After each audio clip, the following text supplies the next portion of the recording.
Kamusta mahal kong mga taga-subaybay, maligayang pagdating sa aking channel, narito ako na may magandang video. Ang huling post ni Tuba Buyak Ustan ay ang unang tanda ng pag-ibig. Ang lahat ng mga detalye ay nasa aming video. Bago lumipat sa aking video, huwag kalimutang mag-subscribe sa aking channel, i-like ang aking video, i-on ang mga notification at ibahagi ang iyong mga saloobin sa amin sa seksyon ng mga komento.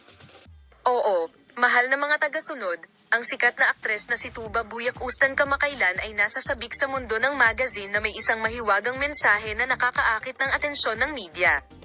Ang mensahe ay ibinahagi sa mga platform ng social media at mabilis na nagdulot ng maraming haka-haka.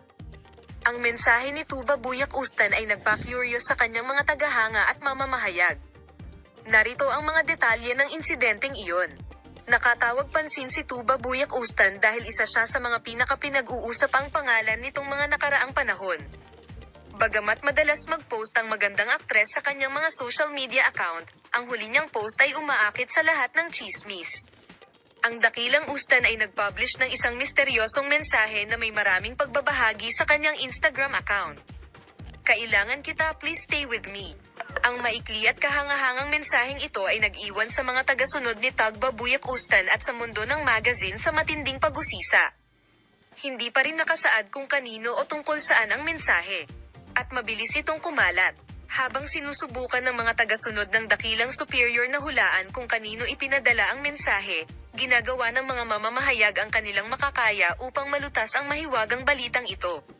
Ang mensaheng ito mula sa Tuba Buyak Ustan ay naging sanhi ng iba't ibang mga teorya upang makumpirma sa mundo ng magazine. Ang ilan ay nag-claim na ang mensahe ay nagpapahiwatig ng isang bagong proyekto at ang pagpirma ng isang aktor o producer. Ang ilan ay binibigyang kahulugan ito bilang tanda ng isang espesyal na relasyon at subukang matuto ng higit pa tungkol sa buhay pag-ibig ng sikat na aktor. Dear followers, thank you all for watching my video. Goodbye. See you in new videos.